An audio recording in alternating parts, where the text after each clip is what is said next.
president of the Democratic Road Forward PAC, which has brought this series on understanding government to the community. This is a session on how zoning and land use planning shape the world around us. You know, most of us only become aware of zoning in particular, and zoning is the way that local governments use, basically it's a legal means by which local governments control the use and development of property in their jurisdictions, and they map the whole jurisdiction according to zones. And that's pretty elementary, we all know that, but I suspect most of us don't actually know much about the zones in our own jurisdiction, city or county, and exactly where they are and what they mean. But why? Because it's not really something you pay much attention to, but the truth is that zoning and land use planning, next to taxation, is the way that local governments actually control things that are closest to your daily lives. Now, how many of you have had issues with something going up, a outsized apartment building in your neighborhood, or a shopping center too close to your subdivision, or something going on that you thought would change your way of life and you didn't particularly like it? What you don't often realize when those things happen is that those things that are happening today were actually the result of local decisions made sometimes decades ago. We have a member of the City Planning Commission here who can tell you they're making decisions for sometimes 20 years in advance, but they're certainly making them. And living with the legacy of decades past. Yes, what's happening today is a legacy of decades back. And because there were a number of decades actually since, well, after World War II, when so many subdivisions were being built, tract subdivisions all over the country, and we started getting a lot of urban sprawl because zoning was being applied rather indiscriminately. Localities started doing comprehensive planning to try to anticipate what the outcome of development would be, the long-term outcomes in terms of transportation and congestion and the preservation of natural resources.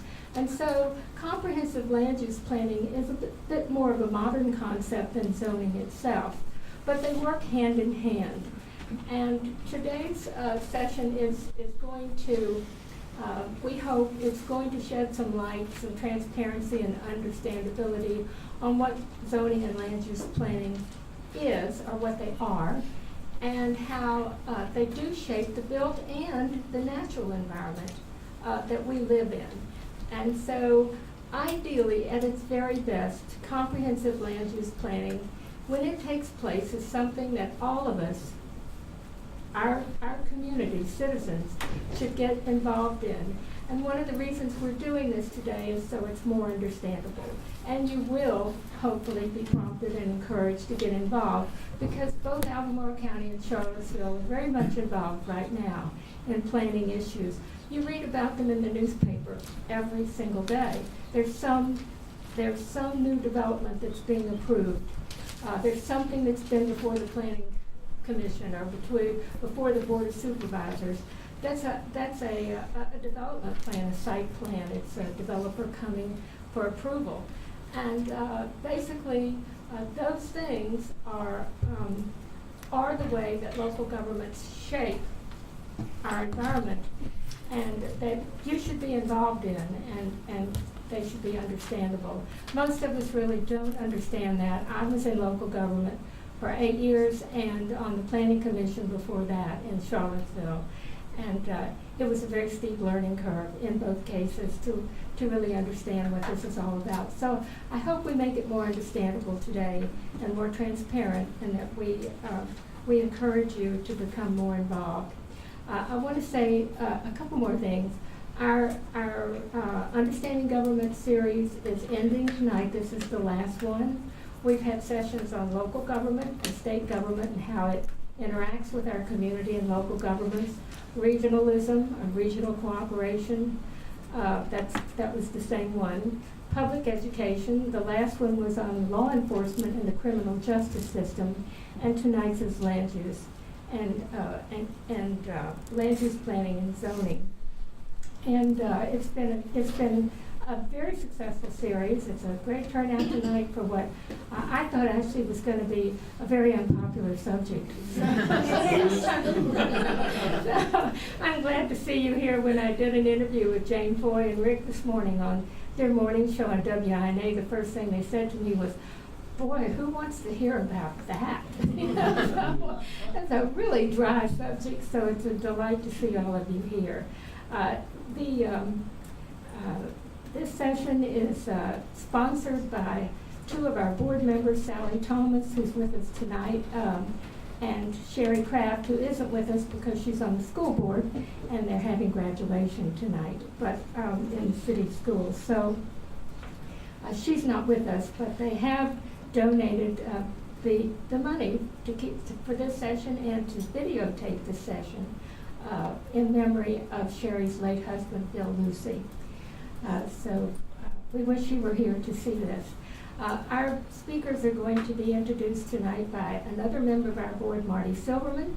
If you want to come up, Marty, and then we'll get started with the presentations. At the end of the session, we'll have a question and answer session. You have pins and index cards on the tables. I hope there are enough of them for the people sitting along the side. If you need more, just raise your hand. We have more index cards. So our question and answer session will be at the end after the three presentations. We'll try to leave 15 or 20 minutes for that. And you can write your questions on the index cards. I'll read them out and speakers will address your questions at the end. So thank you very much.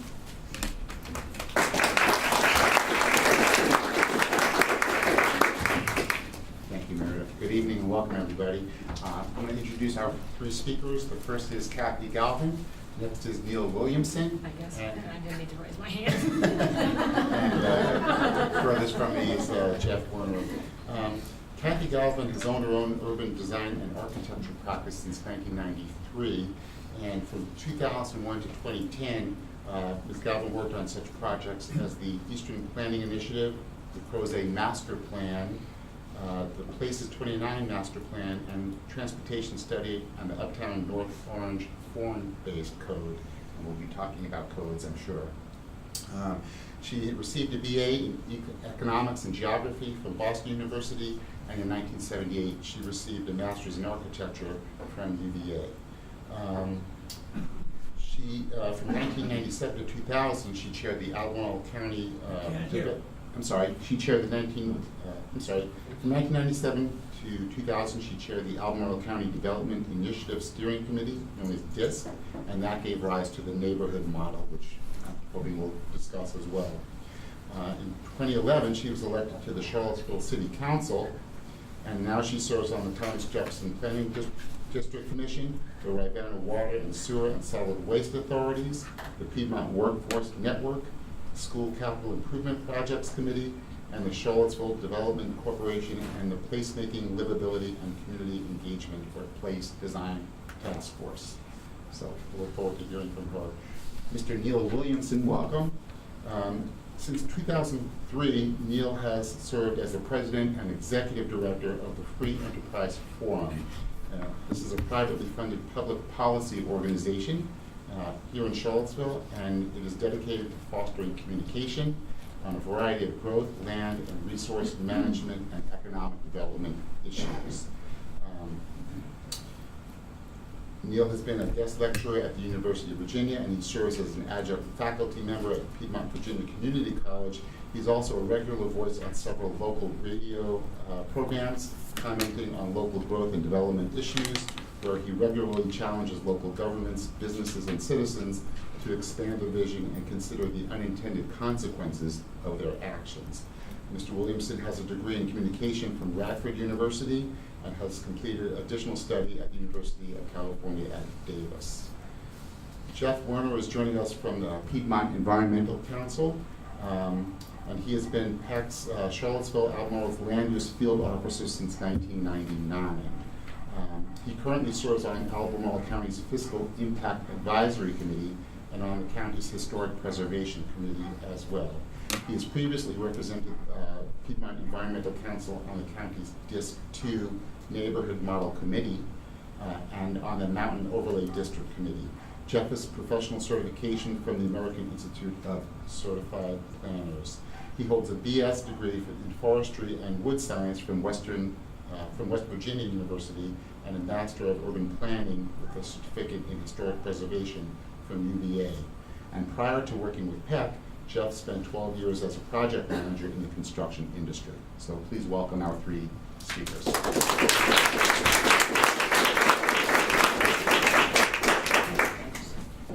Well, thanks a lot, Meredith. And this is a nice reunion of sorts with these two gentlemen. So and I'm also the lucky one to set the table, so to speak, because I'm the one to do the PowerPoint. She, with the PowerPoint, has power. Anyway, so the title of this presentation is From Comprehensive Plans to Zoning to the Places We Want. And I'll give you the overview of this presentation, is basically give you some of the background of where we get the enabling legislation from to do the things we do, and then give you a little bit of a detailed look on Albemarle County and then the City Council. So the first thing I want to stress above and beyond is that the vision has to come from the community. And then the community feeds into the vision then needs to be implemented. The vision is what you call the comp plan, the comprehensive plan. The implementation tools are zoning and codes. So there's a lot of verbiage there, but the three key Virginia code items have to deal with what allows us to do comprehensive plans. In fact, it is what is required by every locality in Virginia to do a comprehensive plan. That is the vision to, as this says, to provide guiding and it's the purpose of guiding and accomplishing a coordinated, adjusted, and harmonious development of the territory. The zoning ordinance, interestingly enough, it is in the Virginia Code, but localities aren't required to have a zoning ordinance. They just choose to have one. It is the tool to implement the vision. The big piece in the middle is the urban development area, and that is the growth area that was established in 2010 under the Kane administration to start guiding development in a very concerted way, in a very precise form. And it is now used to receive funding for transportation projects under the Smart Scale process that is run by the Virginia Department of Transportation. But these will come up again. So the comprehensive plan, as I said, is the vision document. I think many people now in Charlottesville are receiving emails about notices to come to meetings. You're going to be put through workshops, look at maps. Where do you want growth to happen? What do you want preserved? That is exactly the kind of thing that every citizen should get engaged with. That is the vision document from which all other things flow from. Unfortunately, not many people realize that, and they don't participate in the comprehensive plan update. That's a big mistake. What people do think about a lot, though, is the zoning, the tools. And what this slide talks about is that there's basically two different kinds now in play in Virginia, and all over the country, actually. There's what's called the, I'm getting this coordination down. The conventional Euclidean zoning, that is often viewed as being associated with zoning for cars because it's about large lots, it's about low density, and it's about the commonly used phrase is sprawling into the landscape. The form-based code is often associated with coding for walkable communities. It is the more urban orientation in the sense that buildings are closer together, the streets matter a lot to facilitate engagement with people, but it's much more about walking and biking than it is about getting around in your car. And as you can imagine, if you're walking 3 miles per hour, you're going to look at things differently. The detail has to be different. The experience has to be different. If you're driving in a car at 60 miles per hour, everything from the signage to the way the buildings are designed is different. So conventional zoning, here's some implications, and this is Suburbia Anywhere USA. This is actually Pantops, and this is Anywhere USA. The idea being that you have a residential community where a child that lives here cannot go directly and walk to a friend that lives here. They have to be usually driven around this maze to get through to there. So that, and then you're left driving in the car quite a bit to get from point A to point B. It's about parking services. They dominate the landscape. This is actually in Albemarle County, around the Hollymead Town Center. And note how little this parking lot is often occupied by cars, but it is designed, it's scaled for those 2 days before Christmas when everyone is shopping last minute. Now there's a big change in brick and mortar retail. Most people now are shopping via the internet, in places like Amazon. So this is all this land is coming into play in a very big way. So conventional zoning separates uses, suppresses density, leads to sprawl. It emphasizes motor vehicle mobility, emphasizes land use types over building form, has a lot of words in it, very few graphics in the zoning ordinance itself, uses special use permits, which can lead to small revenue streams for housing. In the case of Charlottesville, none of the affordable housing is getting built, but we do get money from it. Extended discretionary review, which can delay construction and increase uncertainty about rates of return on investment. Conventional zoning implications. Think about all the driving people do, and people have to drive long commutes over an hour one way. Studies have shown that people who live in walkable places are 7 to 10 pounds lighter than people that don't. Obesity is tied to diabetes, and there's actually a social justice implication to this. In Charlottesville, 31% of African American fifth graders are obese. 6.5% of the fifth graders, white fifth graders, are obese. In Virginia, diabetes mortality rate for African Americans is twice that of white folks. Low-income areas are often the ones with the worst pedestrian infrastructure as well. They have more subsidized housing on superblocks, making walking and natural surveillance difficult. These disparities are also pretty alarming. Non-whites are 35% of the population, but 46% of pedestrian injuries.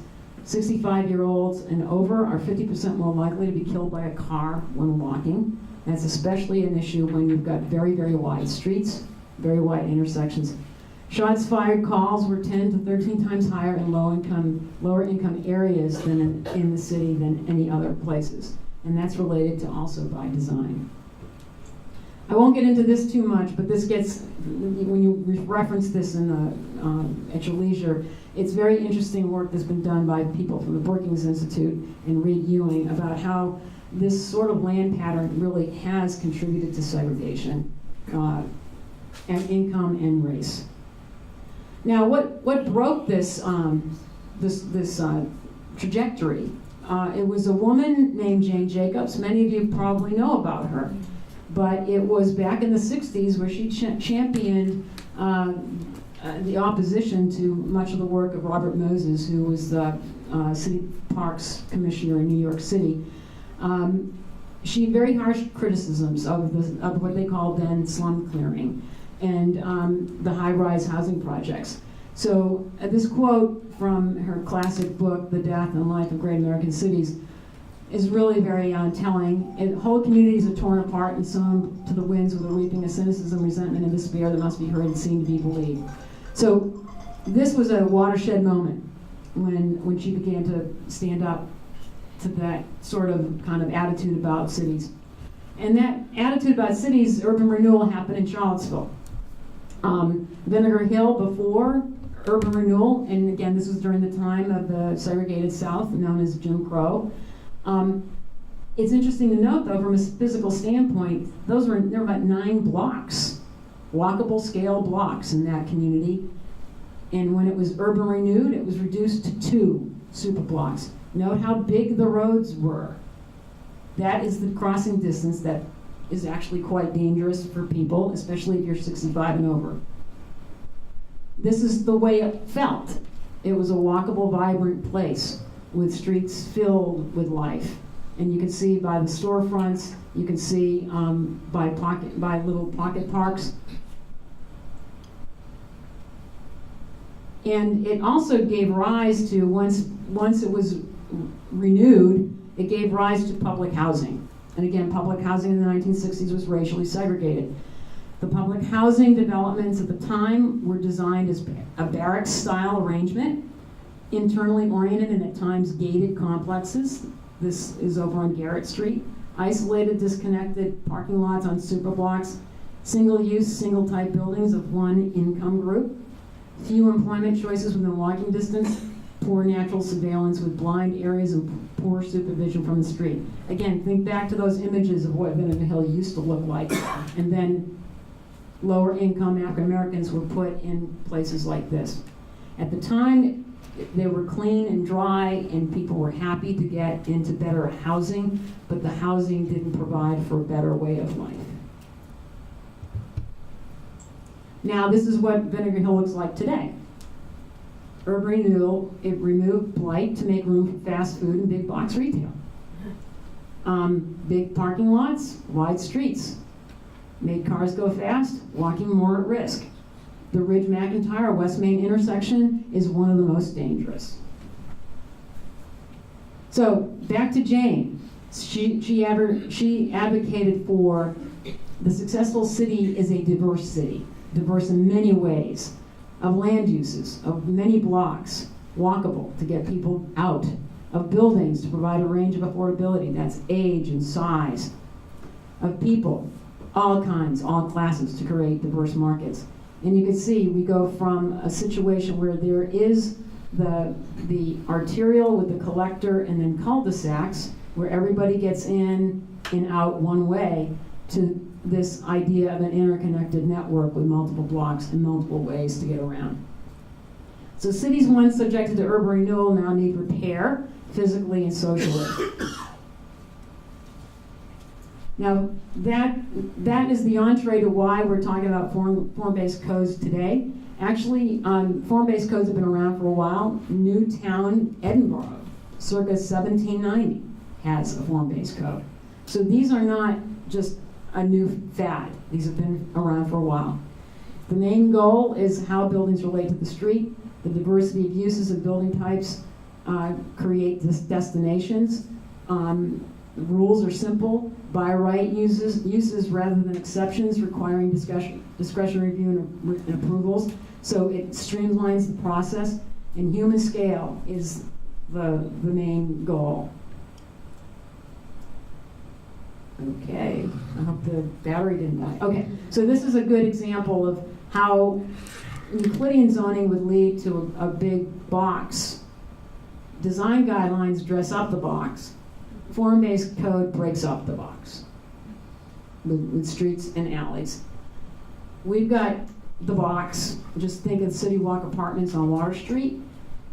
We've got the dressed up box, think of the flats on West Main Street. And we've got broken up blocks with alleys, and it's right downtown, just to give you an idea of what these things look and feel like. It's a little sluggish.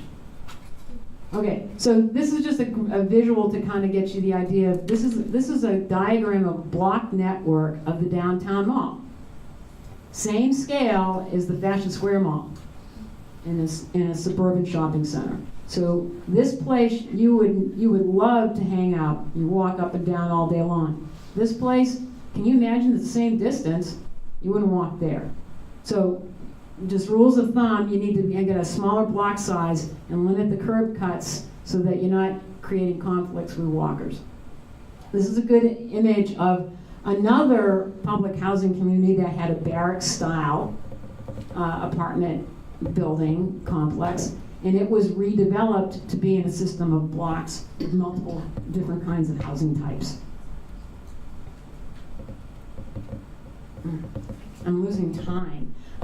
So diversified lots is another important concept that comes up with form-based code. You look at the downtown mall again, look at the variety of the sizes of lots. They're all next to each other in different different arrangements. It adds to the variety of ownership. It adds to the variety of the look of the facade. It adds to the complexity of the spatial experience. Again, you don't have that. That's one big lot. Maybe you're getting out of range. Oh, okay, maybe that's it. So again, this is what diversified lots look like in person. Walkable streets, again, we get down to the idea of the right-of-way is a public space. It's not just a place for cars, it's a place for people. You get pedestrian scaled street lighting and signage, sidewalks that are wide enough for at least 2 people to walk through.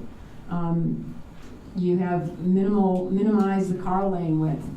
And we have that now in Charlottesville and called the Streets That Work. We worked hard to get that kind of a standard. This is what a good walkable street looks like. I know we're all familiar with it. It's just outside. So are we creating places where people can get together for lunch or cars? And so this is kind of again, just all of this took rules. It didn't just happen. That's what the code requires, and that's what the code allowed to get built. Again, an image of that same public housing development, the barrack style, turned into a very walkable street where everybody's out. Notice how empty this is. There's no identity to an address. Here, people have a sense that they own something, and they're walking around. And they're all got eyes on the street. Form-based codes aren't about scale, aren't about style. They're about scale. And so this deadening experience with no windows and it kind of and no sidewalks, dark glass, that all contributes to an alienated place that people don't want to be.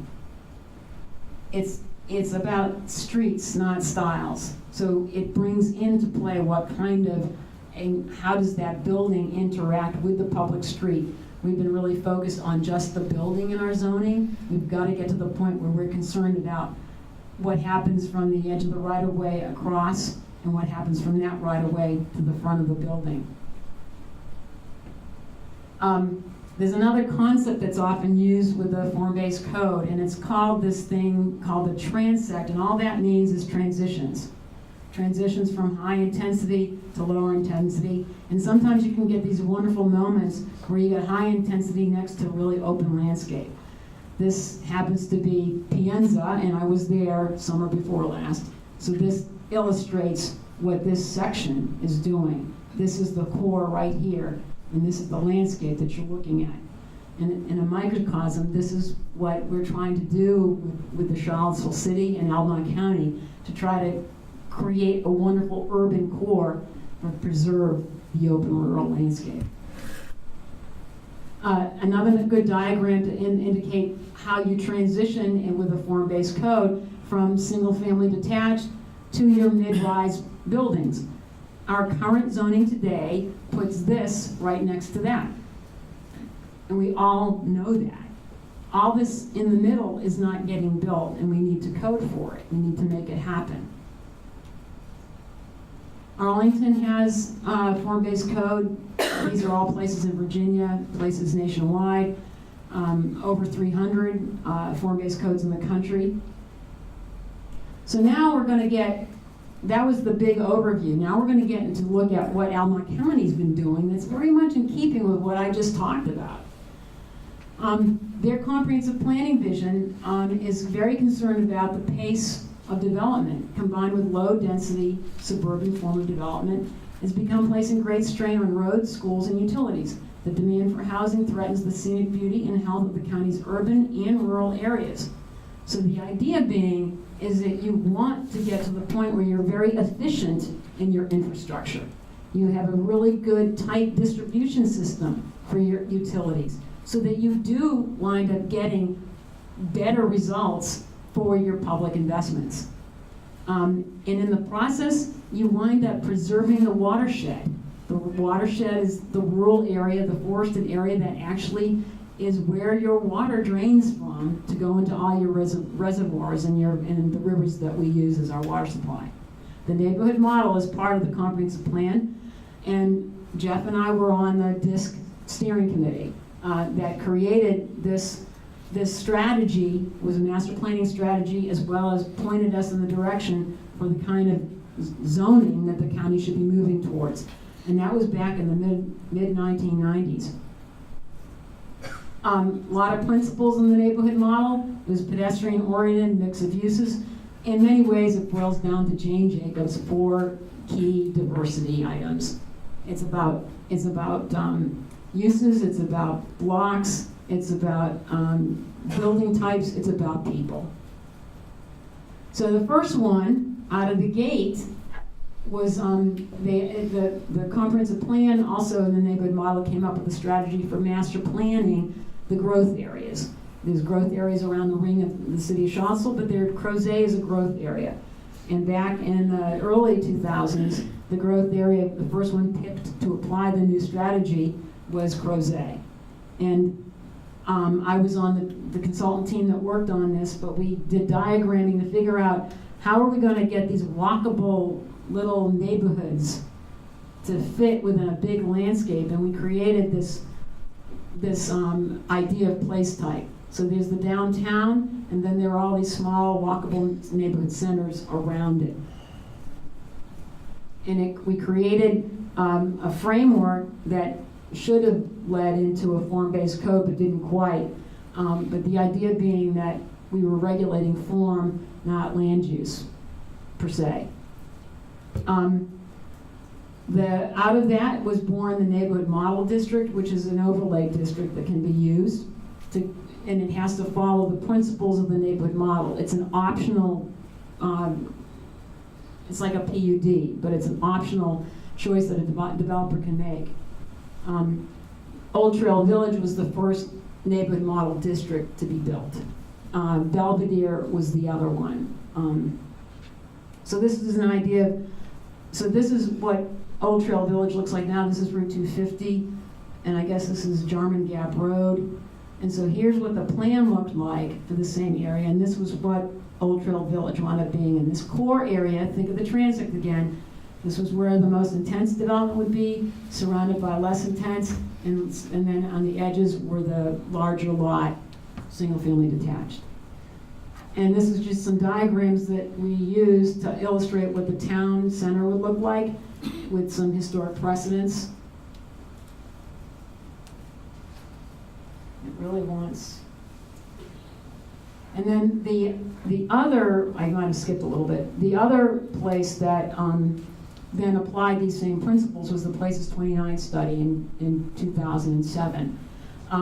It's a pretty complex map. It's a lot longer area. It was multiple development areas, but these little letters are all associated with a particular kind of center. And this square here is the area of a small area plan. A small area plan is a subset of your comprehensive plan. It's a more detailed undertaking, looks at specifics of street layout and uses, but also amenities. It usually is tied to code, and right now, the county is undertaking its RIO small area planning process right now. And the ultimate, did I poke you in the eye? The ultimate goal here is that you think about how we're making more compact development, right? These are kind of like nodes, although nodes kind of associated with illness. But the idea of a center, right? You create these concentrations of place that are wonderful to be in, but they also give you a lot more people to live there. That boosts your potential for ridership. That means you can go from a very sluggish, if non-existent bus service to something that's highly efficient. And ultimately, this is depicting a bus rapid transit along 29 with circulator trolleys at both sides of Rivian. But you got to get the form of development right in order to sustain something like that. So just a really quick overview of how we showed some simulations of all these principles, what they could look like in what was Albemarle Square.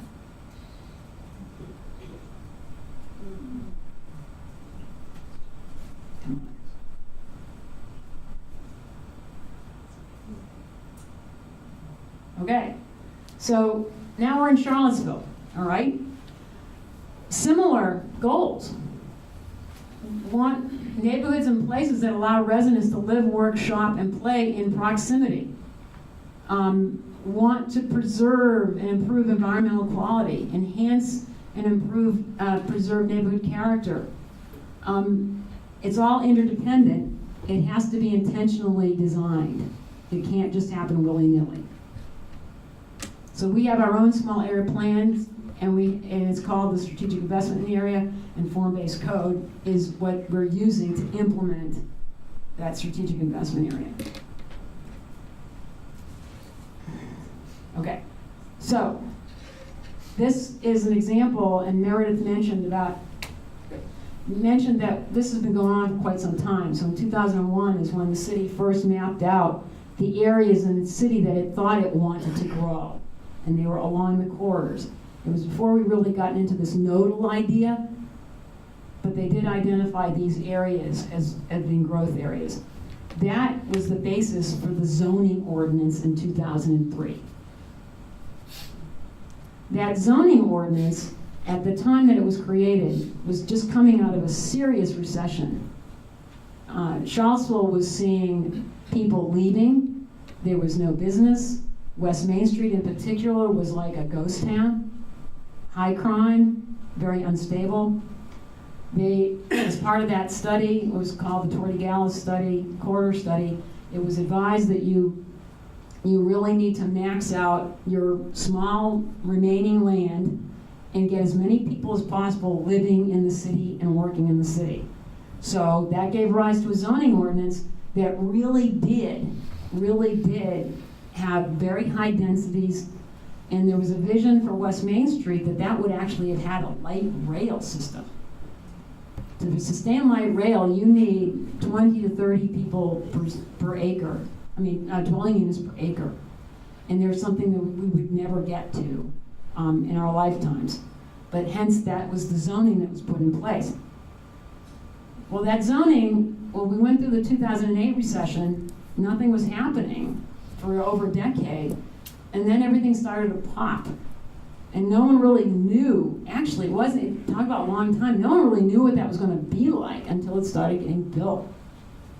The good news is that, and these figures here are really important because the total tax revenue before things were redeveloped, and these about 6 properties on West Main Street, was about $380,000 to the city. That's all taxes combined, real estate, sales, you name it. After these were redeveloped, the city got $3.3 million a year in tax revenue.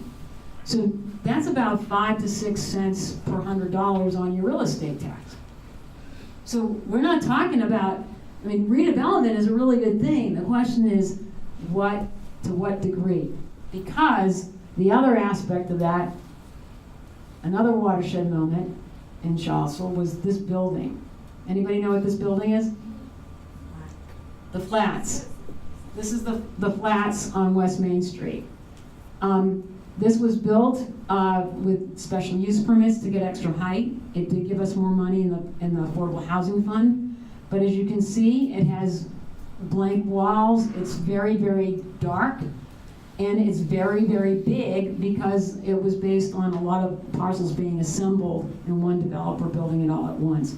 So the scale was way out of whack for the city. And it gave rise to a rezoning of West Main Street to bring the heights down and to try to break up the mass.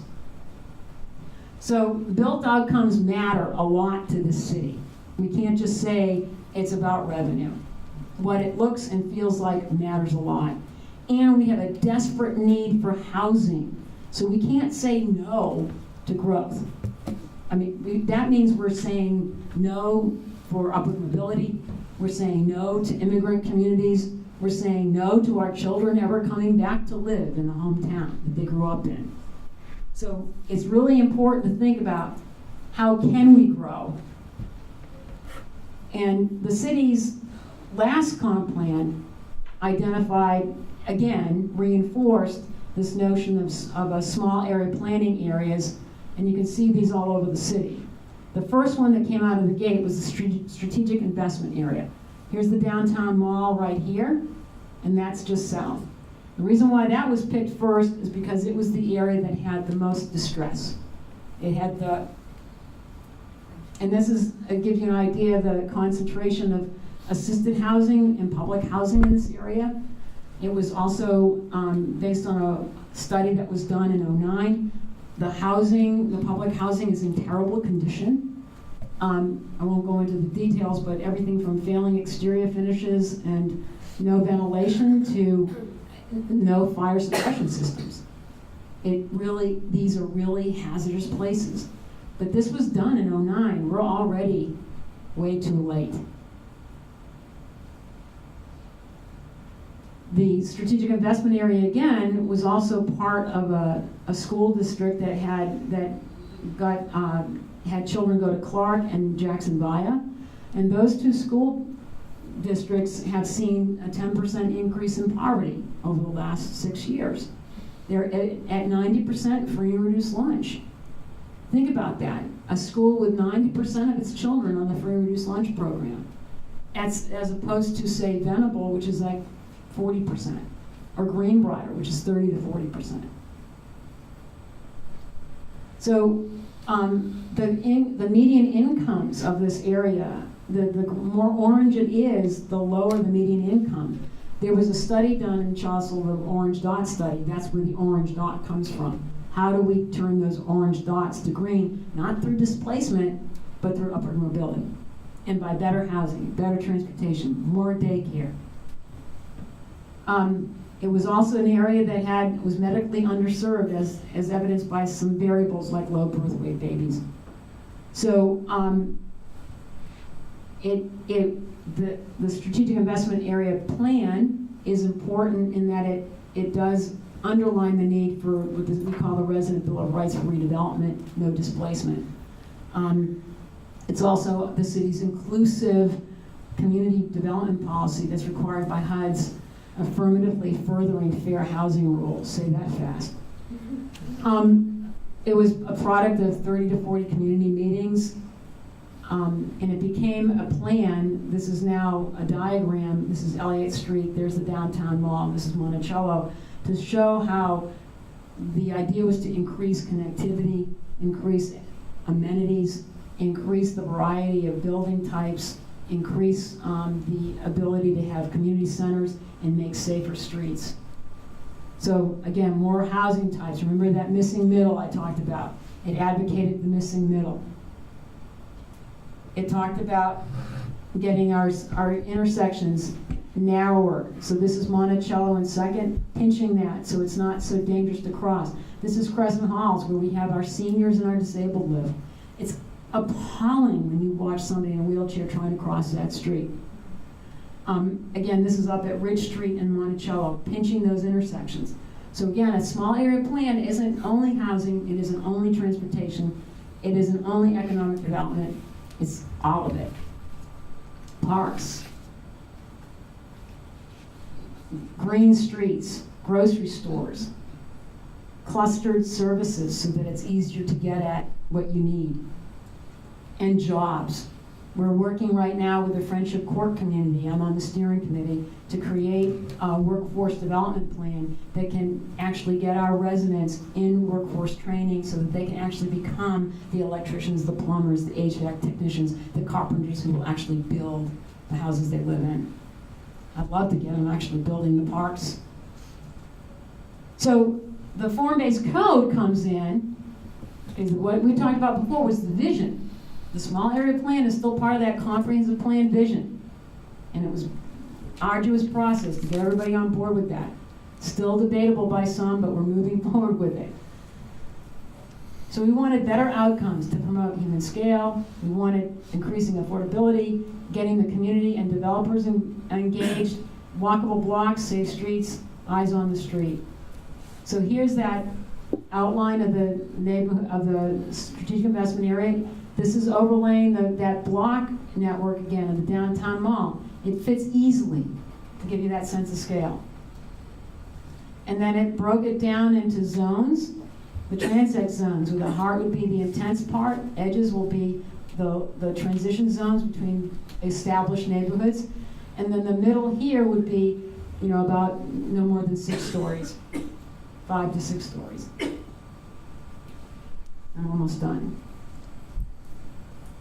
And we're right now in this first phase is right here. And that we just got word that we have a form-based code consultant led by a group that's known as DPZ. And they're going to be working with our community to create a form-based code, the city's first form-based code in this area right here, which is phase 1 of the strategic investment area. It is also an urban development area, so that we can actually keep applying for smart scale funding to get our transportation improvements. So I just want to end by saying good planning and zoning in the city and county means more preserved agricultural land, forests, and natural areas. So good urbanism is good ruralism, and then that's it. Sorry if I went over it last time.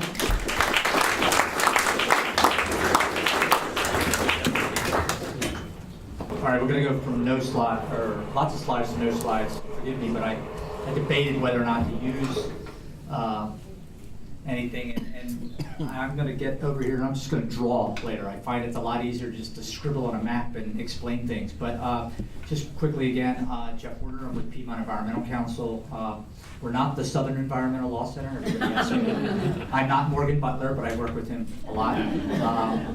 Neil and I are not used to sitting this close to one another because at the Board of Supervisors meetings, we like to sit on opposite sides of the room so it looks full. And I think if anything, he and I maybe should repeat often to you is that, and I have a photograph that I use where, and Neil probably has one too, and at the podium, there's no one behind us. And yet everyone calls, we got to do something about this. And I'm like, well, Neil and I are trying, but we take turns arguing against one another, and we just cancel each other out. So we need you folks there. But very quickly, PEC, it's a 501c3. We cover a 11 county area and includes the city of Charlottesville, from Loudoun County down to here. It was formed in the early 1970s, believe it or not, when residents up there started to see what was beginning to creep westward from Northern Virginia, and boy, were they right about what was coming.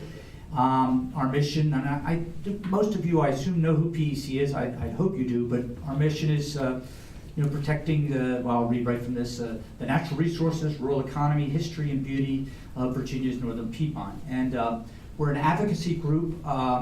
I used to be a builder in construction for about 12 years, so this is a different shift for me, but I said I've been with PEC since '99. But so we're an advocacy group, and we work with local government and the residents of communities to try and get comp plans, regulations, ordinances that support what PEC's goals are. And but I find, that what we believe in, what we're trying to protect and preserve, is actually what I'm always hearing about is so wonderful about this place. So, realtors love to promote great mountain views, yet when I go and argue to protect that mountain views, I get screamed at. Go figure. So, one side of what we do, some of you know my colleague Rex Linville, but again, we have 30 on our staff throughout the Piedmont, but down here, and Rex does conservation easement work here. Throughout the Piedmont, we've got about 395,000 acres. That's over 620 miles. It's privately protected through conservation easements, and in 99,000 acres, in fact, in Albemarle County. But that altogether throughout the Piedmont, it's one of the largest concentrations of privately protected land in the country. We're very proud of that. We also do our new Buy Fresh, Buy Local guides just came out, so hopefully everybody got one. That's a program we have. And then on my side of things is the land use transportation policy side of things. And the point being is we can't protect the rural area unless we make the growth area and the towns and cities successful. You can't just say, you shall not live here. We really have to create places where people want to live. And